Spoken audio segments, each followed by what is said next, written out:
প্রত্যেকে দেখে, এমনকি রিক্সাওয়ালা ঠেলাওয়ালা আমি বহুত ভাবে পরীক্ষা করে দেখছি, জনগণ খুবই সচেতন।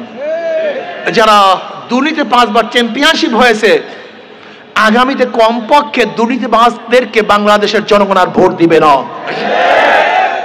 আমি বিশ্বাস করি একটা বার ইসলামকে পরীক্ষা করেন, কয়টা বার? একটা বার। ওদেরকে বারবার পরীক্ষা করেছেন, বারবার ফেল করেছে। আমাদেরকে এখনো পরীক্ষা করেন নেই।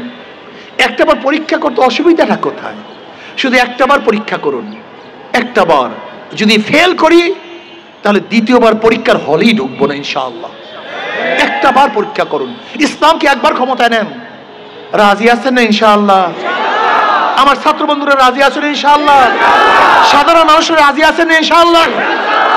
আশা করি ইনশাআল্লাহ আপনাদের সাথে ধোঁকামি করা হবে না, ছয়চাতুরি করা হবে না, ওয়াদার খেলাফ করা হবে না। আসুন আমরা সমৃদ্ধভাবে আগামীতে ইসলামকে ক্ষমতায় নেওয়ার জন্য সর্বোচ্চ চেষ্টা করি। আল্লাহ আমাকে এবং আমাদের সবাইকে ইসলামের পক্ষে থাকার তৌফিক দান করেন। শেষ আর একটা কথা, যারা নৌকা নির্বাচন করে নৌকা চালাতে পারে না, যারা ধানের শীষে নির্বাচন করে নিজেরা ধান কাটতে পারে না, যারা নাঙ্গলে নির্বাচন করে নিজেরা নাঙ্গল বইতে পারে না।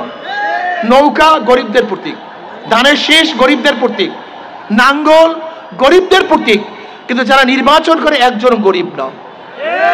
তার মানে ধোকার সাথে, তাদের কথার সাথে মার্কার সাথে ধোকামি আছে। কিন্তু যারা হাত পাখায় নির্বাচন করে, যে নির্বাচন করে সেও হাত পাখা চালাতে পারে, যারা সমর্থন করে তারাও চালাতে পারে। হাত পাখা দরকার হিন্দুদের, হাত পাখা দরকার খ্রিস্টানদের, হাত পাখা দরকার মুসলমানদের, হাত পাখা প্রয়োজন বড়দের, হাত পাখা প্রয়োজন ছোটদের, হাত পাখা প্রয়োজন ধনীদের, হাত পাখা প্রয়োজন গরিবদের।